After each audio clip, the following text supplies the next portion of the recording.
Manhwa berjudul Special Civil Servant bercerita tentang perjuangan seorang pemuda bernama Han Maru yang memiliki tekad kuat untuk menjadi seorang PNS. Ia gagal dalam ujian CPNS level 9 sebanyak 4 kali berturut-turut. Setelah mengalami berbagai lika-liku dan kegagalan, ia akhirnya mendapatkan pekerjaan yang tidak biasa. Han Maru berhasil menjadi PNS khusus di bawah Kementerian Lingkungan Hidup. Pekerjaan ini bukan PNS kantoran biasa. Han Maru harus berhadapan dengan situasi menegangkan. Han Maru memiliki karakter yang unik, namun kepribadiannya agak sedikit sinting namun badas. Manhwa ini bergenre fantasi yang menggabungkan unsur komedi dan aksi menegangkan dalam dunia birokrasi.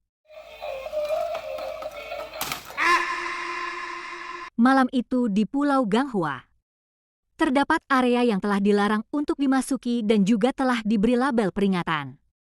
Papan peringatan sudah jelas terpasang di pagar pembatas. Tetapi entah kenapa, mereka tetap mendirikan tenda di area tersebut. Meski sudah melihat papan larangan. Akan tetapi tenda itu saat ini dalam keadaan kosong, tidak ada satupun orang di sana. Kabut kuning sudah banyak menyelimuti area hutan dan lingkungan tenda mereka. Dijelaskan, ketika kabut kuning datang itu tanda kedatangannya sesosok iblis melalui gerbang, mereka akan memakan dan membantai para manusia. Tidak jauh dari area sekitar tenda, seorang pemuda terduduk di tanah dengan noda darah di wajahnya. Ia gemetar ketakutan melihat ketiga temannya yang telah tewas di hadapannya disertai dengan datangnya kabut kuning yang semakin tebal. Di balik semak-semak muncul bayangan sosok iblis yang telah membantai tiga temannya. Iblis itu membawa sebilah pedang yang sudah berlumuran darah dan ada 2 lonceng di ujung pedangnya. Pemuda itu badannya gemetar hebat, wajahnya sudah menjadi pucat, hingga ia pun menangis, berusaha meminta pertolongan. Tiba-tiba dari semak-semak muncul sebuah tentakel yang datang melesat lalu melili pergelangan kaki pemuda itu dan menyeretnya ke dalam semak-semak menuju ke dalam hutan. Jari-jari pemuda berusaha menggapai tanah untuk menahan dari tarikan tentakel hingga meninggal jejak di tanah pada malam itu. Keesokan harinya, tubuhnya telah ditemukan oleh 3 orang petugas pembasmi iblis dalam keadaan tubuh dan kakinya yang sudah terpisah. Mereka bertiga sangat kasihan melihat keadaan korban, mereka pun heran karena kenapa juga dia memasuki area yang telah diberi pembatas ini. Karena sekarang sudah ada korbannya, jadi mereka harus membuat sebuah laporan, ucap wanita berambut pendek. Lalu rekannya pun berkata, melihat dari jejaknya, kelihatannya ini jenis yang besar, ayo kita langsung mulai saja, jika tidak kita harus lembur nanti. Tiba-tiba salah satu rekannya merasakan ada yang datang dari dalam hutan. Mereka semua merasakan datangnya kabut kuning yang semakin menyebar. Menyadari itu, salah satu petugas yang bermarga Kang segera mengeluarkan sebilah pisau kecil yang terbalut kain dari dalam saku bajunya. Lalu ia menyayat telapak tangannya hingga berdarah dan menaruh pilah pisau itu dalam genggaman tangan yang terluka. Seketika cairan merah merambat, seperti akar-akar yang mulai menyatu dengan bilah pisau itu yang berlahan berubah menjadi sebilah pedang. Petugas Kang, dia di sini, ucap rekannya. Dari kedalaman kabut, berlahan muncul sesosok iblis yang membawa pedang dengan 2 lonceng. Akan kuurus, ucap petugas Kang kepada 2 rekannya. Dengan berani ia pergi menuju datangnya sang iblis. Mereka bertiga ini dari Kementerian Lingkungan Satgas Kabut Kuning Khusus. Mereka adalah pegawai negeri khusus untuk membasmi para iblis yang bermunculan. Cerita berpindah di sebuah gedung, sedang diadakan sesi interview untuk pegawai sipil level 9.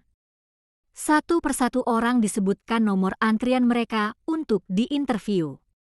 Di sisi yang lain di dalam toilet, MC kita Han Maru sedang merasa gugup dan panik akan interview ini. Wajahnya pucat pasih, keringat pun bercucuran. Tangannya gemetar hebat menahan dadanya. Jantungnya seperti akan meledak. ia sedang berusaha membuat dirinya menjadi tenang. Setelah agak tenang, ia pun keluar dari bilik toilet dan membasuh mukanya.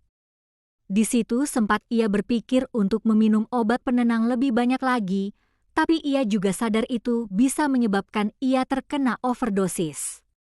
Seketika ia melihat keluar jendela, di sana ada seekor burung yang hinggap di ranting pohon dan mengamatinya.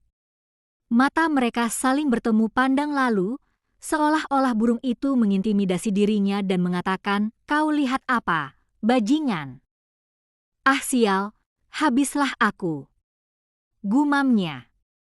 Hanmaru yang sudah mulai tenang ia pun lalu keluar dari kamar mandi itu segera pergi menuju ruangan interview. Di perjalanan ia melihat berita di TV yang sedang disiarkan berita hilangnya 4 orang yang sedang berkemah di Pulau Ganghwa. Sedikit penjelasan dari narator tentang MC kita. Namanya Hanmaru. Dia berumur 29 tahun.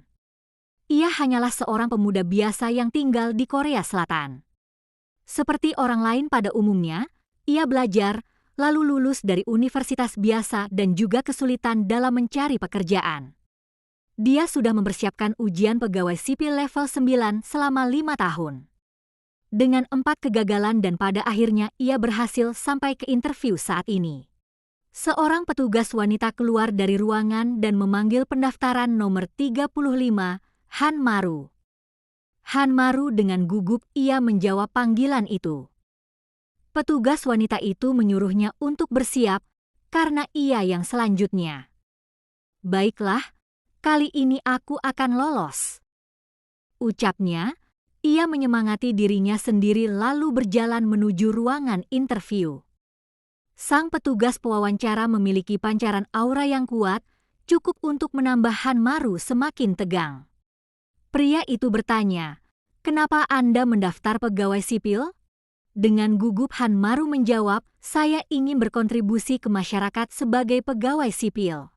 Akan tetapi hati kecilnya mengatakan, untuk kehidupan dengan gaji yang stabil dan hidup yang aman tanpa variabel yang tak terduga. Lalu pria itu dengan nada tegas kembali bertanya, "Kalau begitu apa yang akan Anda lakukan bila atasan Anda meminta untuk melakukan hal yang tidak etis sama sekali?" Dengan gugup Hanmaru kembali menjawab, "Saya akan mendiskusikan masalah ini dengan atasan saya secara jujur dan kemudian mencari sebuah solusi. Tentu aja, sekaligus menjadi fleksibel." Tapi, sebenarnya ia memilih untuk menghindar karena dia takut kalau masalahnya ini balik menyerang dirinya. Pewawancara kembali bertanya tentang bagaimana hubungan antar pribadi Hanmaru. Dengan nada yang tenang Hanmaru menjawab kalau dirinya itu benar-benar sulit untuk bisa berkomunikasi dengan baik kepada sesama, dan jujur itu sangat menyesakan. Pada saat kuliah, rekan sekelasnya pernah berbisik di belakangnya sembari menanyakan apakah ia punya ADHD dewasa. Tapi, di dalam hatinya itu ia ngomong kalau sebenarnya ia itu memiliki hubungan yang baik dan ia juga dekat dengan senior dan juniornya. Si pewawancara tuh bingung, ngomong apa sih anak ini? Hanmaru yang sadar kalau ia salah ngomong pun jadi panik. Tapi untungnya petugas pewawancara ini langsung mencairkan suasana. Dengan tegas ia kembali dengan pertanyaan terakhir. Ia bertanya, apa momen yang paling menantang di dalam hidup Hanmaru dan bagaimana cara ia menghadapinya? Lalu Hanmaru yang gugup, ia sih bilang kalau ia tidak punya pengalaman semenantang itu. Dengan keringat yang bercucuran di wajahnya kembali di dalam hatinya, ia berkata, "Kalau hal yang paling menantang dalam hidupnya itu ya sekarang ini." "Tenanglah," ucap pria itu. Ia hanya ingin menilai skill problem solving miliknya. Ya, yang muncul di pikiran Hanmaru. Dia teringat ketika ia masih kecil, dia itu pernah pergi ke gunung bersama ayahnya. Seketika Hanmaru teringat sosok iblis yang ia temui di saat ia masih kecil. Tubuhnya seketika membeku, wajahnya menjadi pucat, keringat pun bercucuran. Tanpa sadar ia pun terjatuh ke belakang bersama dengan kursinya. Sang pewawancara segera menolongnya, ia mengguncang-guncang tubuh Hanmaru. "Tuan Hanmaru, "Apa Anda baik-baik saja?" tanya sang pewawancara. Dalam situasi seperti ini tiba-tiba saja Hanmaru menjadi mual. Tanpa sengaja ia memuntahkannya tepat di hadapan sang pewawancara.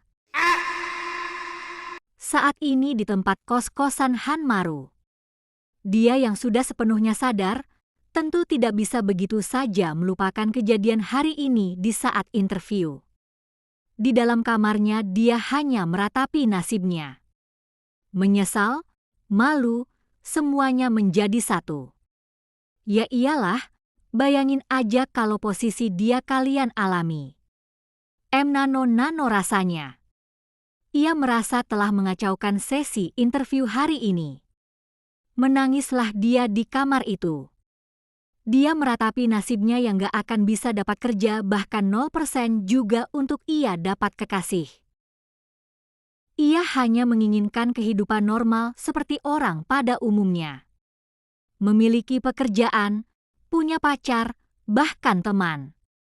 Agak kasihankah nasibnya, meskipun begitu dia memiliki ibu yang sayang banget sama dia. Lagi sedih-sedihnya tiba-tiba ada yang mengetuk pintu kamarnya. Ia pun bertanya-tanya siapa hari ini yang datang berkunjung, pikirnya.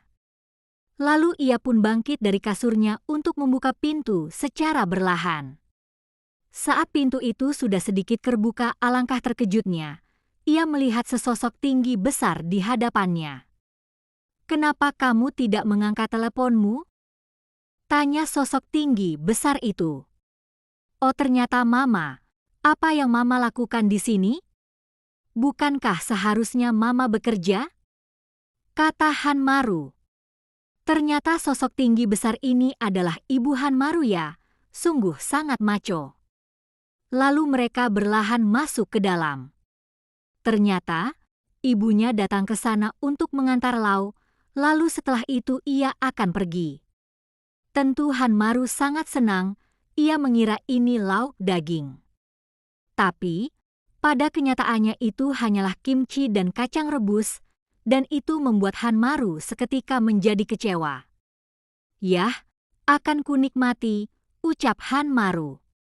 Ibu Hanmaru memperhatikan keseluruhan kamar anaknya yang sangat kacau, berantakan. Baju kotor yang ditaruh di sembarang tempat, sampah tisu berserakan di lantai, sampah makanan di mana-mana.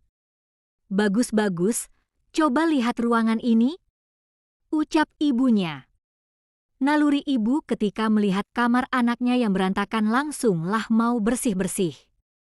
Akan tetapi Hanmaru melarangnya, ia akan membersihkannya sendiri. Ucapnya. Lalu ibunya bertanya bagaimana interview hari ini. Hanmaru panik dong. Dia tidak akan mengatakan kepada orang lain bahwa ia telah muntah di mukanya sang pewawancara. Akhirnya ia terduduk di pojokan dengan aura yang suram.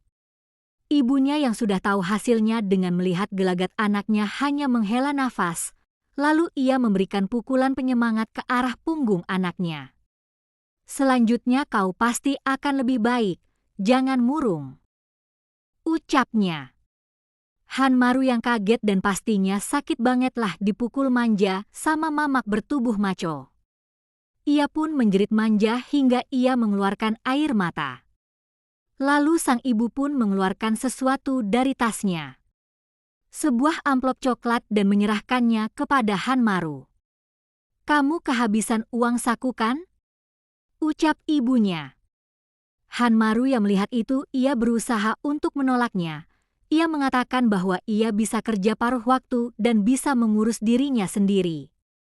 Akan tetapi ibunya memaksa untuk mengambil uang itu selagi ia menawarkannya. Dengan terpaksa Hanmaru menerima uang tersebut dan tidak lupa ia mengucapkan terima kasih kepada ibunya. Karena Hanmaru tidak berhasil dalam interview, ibunya kembali teringat kata-kata sang peramal kepadanya. Hanmaru jadi bingung dong, "Mamak gua kedukun. Kamu harus pergi mendatangi gunung itu," ucap ibunya. Tambah bertanya-tanyalah Hanmaru. Singkat cerita ia sudah berada di pelabuhan di gunung tersebut. Ia meregangkan badannya setelah lama di perjalanan. Hanmaru menatap gunung itu, katanya dia sudah beberapa tahun enggak ke sini, tapi sebenarnya ia benar-benar gak mau datang ke tempat ini lagi. Kenapa? Sabar nanti juga kalian tahu. Kembali ke cerita sebelumnya saat ia bersama ibunya. Jadi ibu Hanmaru itu sempat pergi ke tempat sang peramal terkenal cuma untuk menerawang masa depan anaknya. Soal situasi pekerjaannya, peramal itu mengatakan bahwa Hanmaru tidak akan berhasil di interviewnya.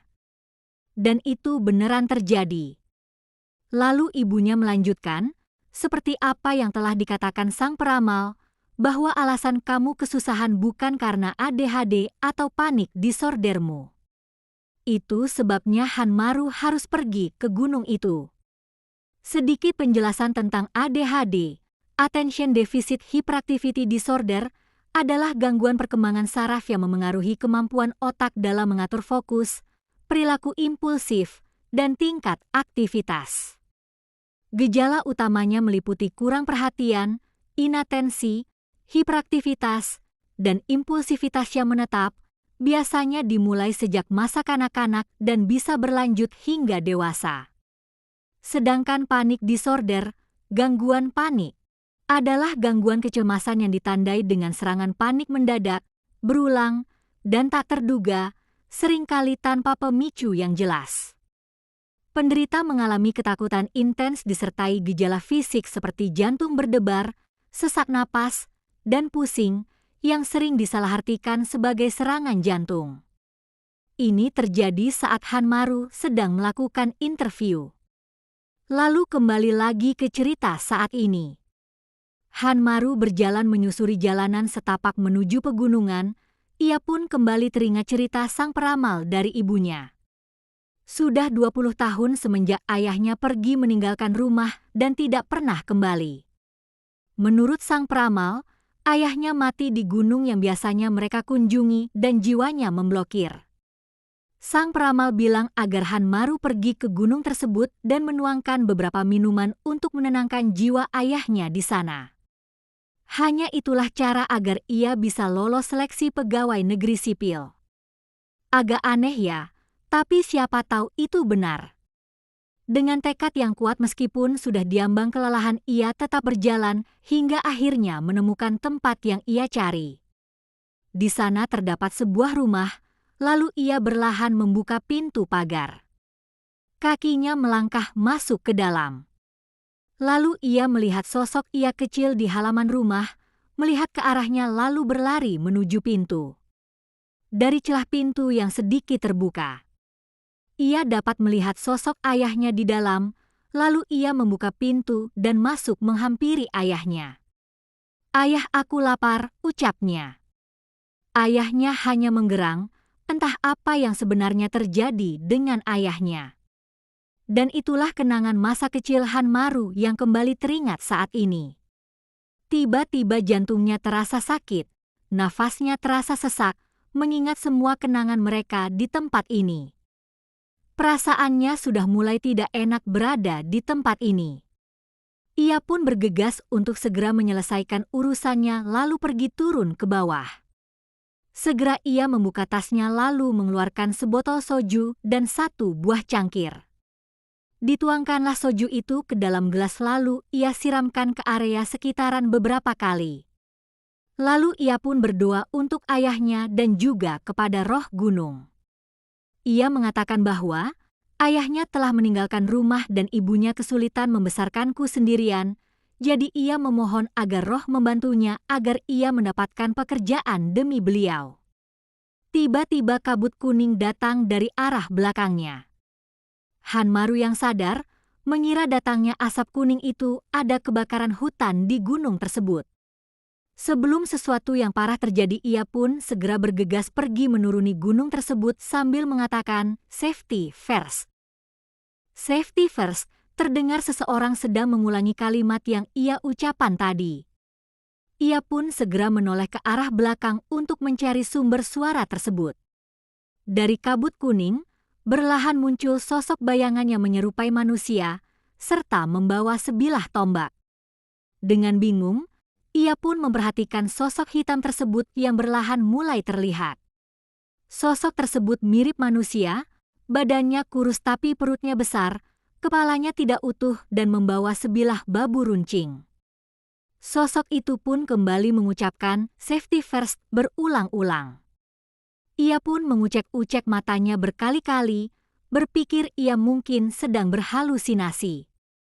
Keringat pun bercucuran, melihat sosok iblis itu semakin mendekat menuju ke arahnya. Instingnya pun mengatakan untuk segera lari dari tempat ini. Lalu ia pun berbalik untuk segera pergi, akan tetapi ia berhenti, tubuhnya mulai membeku dan rasa sakit mulai dirasakan. Ternyata sebilah bambu itu telah menembus tubuhnya. Bilah bambu itu telah dilemparkan menembus tubuhnya oleh sang iblis.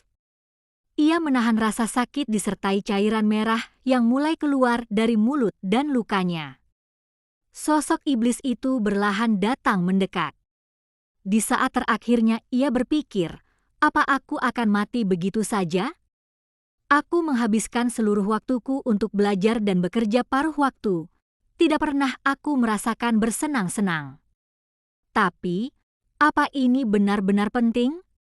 Jika aku mati, maka aku tidak perlu khawatir mencari kerja atau membayar hutang. Tapi seketika ia teringat sosok ibunya yang bekerja keras untuk merawat dan membesarkan dirinya sendirian. Ibu. Mengingat sosok ibunya, membuatnya kembali bangkit dan mendapatkan tenaga untuk keadaannya saat ini. Ia bergumam bahwa ia tidak boleh mati di tempat ini. Akan tetapi iblis itu sudah berada tepat di hadapannya. Si iblis menjulurkan lidahnya yang panjang sambil mengatakan safety first. Lalu iblis itu melompat ke arah Hanmaru, kaki-kakinya mengunci tubuh Hanmaru, dengan mulut yang terbuka lebar bersiap untuk memakan tubuh Hanmaru. Di dalam mulut iblis itu, Hanmaru melihat terdapat satu bola mata. Lalu ia pun berteriak dan berusaha melawan sang iblis, akan tetapi iblis itu berhasil menggigit bahunya. Rasa sakit pun seketika menyebar hingga membuatnya kehilangan kesadaran. Dalam alam bawah sadarnya, ia pun teringat sosok ayahnya yang menggeram pada waktu itu. Ternyata ayahnya mengucapkan kata makan, makan, makan. Dalam ketidaksadarannya, Hanmaru membangkitkan sosok iblis yang tersegel di dalam dirinya, lalu balas menggigit dan mengoyak tubuh iblis itu hingga cairan merah pun berhamburan. Hanmaru sempat melihat satu bola mata di dalam mulut sang iblis. Dari mata itu, ia bisa melihat ada banyak sosok iblis yang saling memangsa, memakan satu sama lain.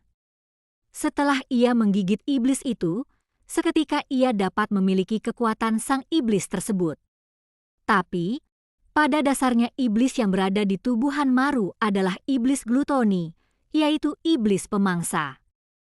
Karena Hanmaru sudah menggigit iblis jenis ini, otomatis ia bisa mencopi kekuatan lawannya. Setelah ia kehilangan kesadaran dan pada saat ini ia mendengar suara-suara seseorang yang berbicara kepadanya. Hanmaru pikir ia sudah mati, tapi ia bisa merasakan sesuatu seperti besi. Ia heran, apa mungkin seperti ini rasanya kematian?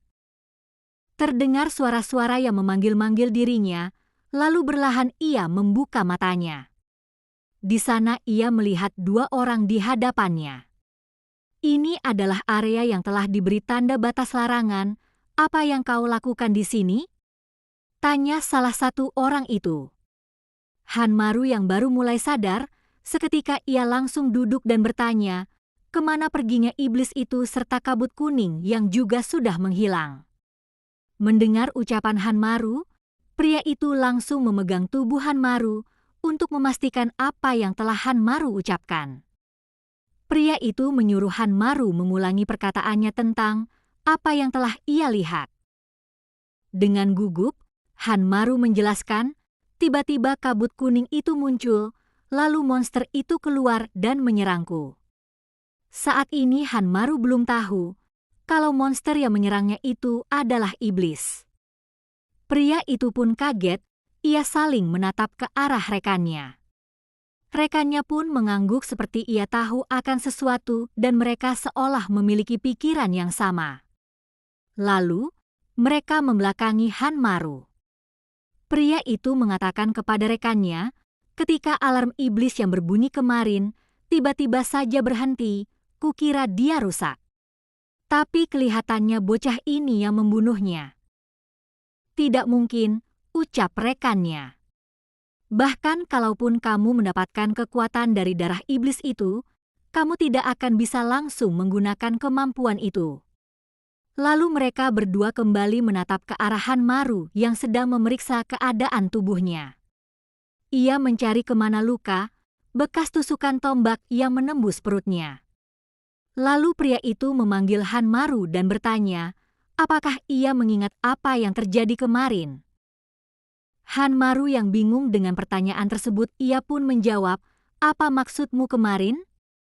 Lalu ia segera melihat ponselnya, dia pun terkejut karena memang sudah lewat sehari setelah ia diserang oleh iblis itu. Lalu ia menjadi sangat panik. Lalu pria itu kembali berbicara kepada rekannya menjelaskan tentang keadaan Hanmaru yang bisa bertahan melawan iblis itu dan pastinya bocah ini mendapatkan semacam kekuatan. Di samping itu, bocah ini juga selamat setelah hari itu. Rekannya pun membenarkan itu, akan tetapi kejadian ini terlalu mendadak untuk bocah ini, dan dia juga belum terlalu memahami situasi dirinya saat ini. Pria itu kembali berkata untuk tenang, karena jika mereka tidak tahu maka mereka tinggal mencari apa yang terjadi. Kita semua mengalami hal yang sama. Lalu, pria itu berjalan dan menaruh tangannya di bahu Hanmaru dan berkata, "Hei, kau datang tepat waktu. Kau harus berpartisipasi." Hanmaru pun bingung, berpartisipasi untuk apa?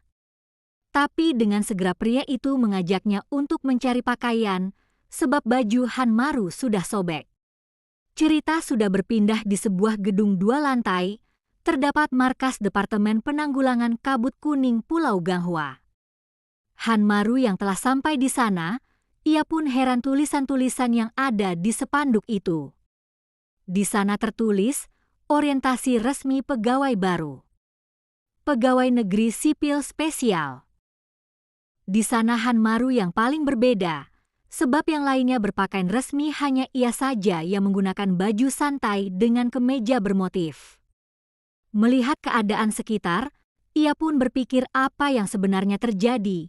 Kenapa tiba-tiba ia bisa mengikuti orientasi untuk petugas pemerintahan? Kenapa ia ditarik ke sini dan juga ada apa dengan ekspresi orang-orang ini? Sungguh menakutkan sekali. Tiba-tiba, terdengar langkah kaki yang masuk ke ruangan mereka.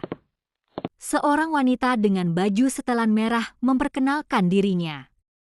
Ia bernama Yu Yang Eun, pemimpin di markas Seoul. Dan dia mengucapkan selamat datang pada seluruh pegawai baru Kementerian Lingkungan. Tiba-tiba Hanmaru mengangkat tangannya lalu mengatakan ia tidak bisa menghadiri acara ini. Karena ia pun bingung dengan apa yang terjadi saat ini. Pemimpin Yu menolak anggapan itu karena ia baru mendapatkan laporan dari tim Pulau Ganghwa. Dan kamu telah direkrut sebagai petugas spesial hari ini. Selamat, ucapnya. Hanmaru bagaikan tersambar petir di siang bolong karena ia telah direkrut sebagai petugas spesial. Bahkan ia tidak pernah mendaftar.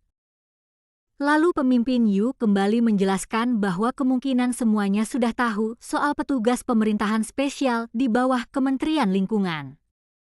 Seperti yang kalian ketahui, kita bekerja untuk melindungi nyawa. Jadi jangan memberitahu keluarga, kerabat, kenalan, atau siapapun. Dan jika mereka melanggar, maka kalian akan dihukum karena melanggar hukum keamanan sosial. Hanmaru yang mendengar itu ia pun terheran, karena hal seperti itu bisa disebut melanggar hukum keamanan nasional. Pemimpin Yu kembali menjelaskan tentang mereka semua di sini adalah rekrutmen baru yang mendapatkan kemampuan iblis bulan ini. Ketika darah iblis memasuki tubuh kalian, ada kesempatan yang sangat kecil kalian akan mendapatkan kemampuan mereka. Hanmaru refleks mengatakan bahwa omong kosong apa yang telah pemimpin Yu ucapkan karena ia tidak pernah terkena darah dari iblis. Seketika ia pun teringat kejadian hari itu. Ia pun heran apakah ia digigit oleh monster itu. Padahal ia yang memukbang monster itu. Pemimpin Yu kembali mengatakan bahwa beruntung iblis itu hanya muncul di gunung yang tak berpenghuni. Ditandai dengan munculnya kabut ketika iblis muncul. Konsentrasi dari kabut kuning ini berjarak dari level 1 ke 10. Semakin tinggi levelnya, semakin kuat juga iblis yang muncul. Lalu ia menyebut nama Atuan Seonwo yang mendapatkan kekuatan dari Bliss level 7, dan ia menaruh harapan lebih padanya di masa depan. Orang di samping Hanmaru, dengan karismanya ia menjawab, tidak perlu disebutkan. Saya akan berusaha semaksimal mungkin. Dan untuk Hanmaru, ucap pemimpin Yu. Kamu baru saja mendapatkan kemampuan dari iblis level 1. Kemampuan apa yang kamu miliki? Tanyanya. Maaf? Kata Hanmaru, kelihatannya saya masih belum tahu kemampuan yang saya miliki. Dengan canggung ia menjawab seperti itu. Lalu orang di sebelahnya, si Seonwo mentertawakan dirinya. Hanmaru yang kesal ia bergumam dalam pikirnya. Apa bocah ini baru saja mentertawakanku, hanya karena dia mendapatkan iblis level 7 dan aku level 1. Tapi itu tidak penting. Yang terpenting ia harus segera kabur dari tempat ini. Tiba-tiba alarm pun berbunyi. Mereka semua panik tentang apa yang sebenarnya terjadi. Pemimpin Yu berkata bahwa ini waktunya tepat sekali. Ini adalah bunyi alarm iblis yang telah muncul. Lalu mereka semua saat ini sudah berada di gunung, langsung latihan praktek di lapangan.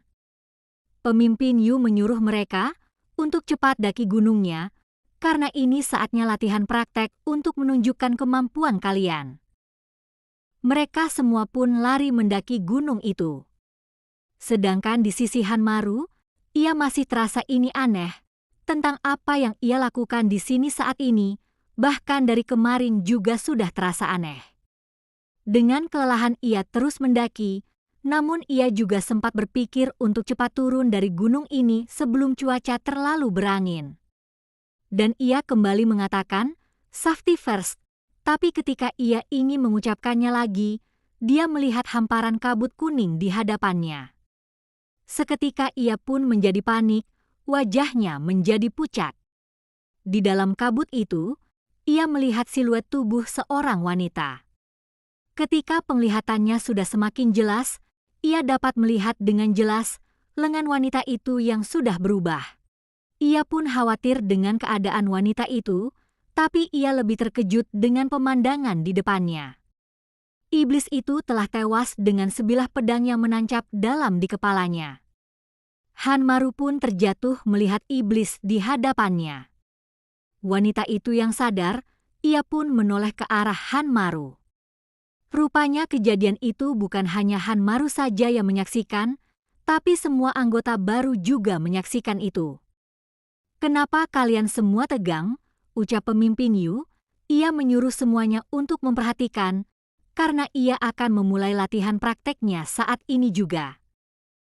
Ia menjelaskan bahwa ini kabut kuning level 1, walaupun iblis ini besar, dia adalah iblis terlemah.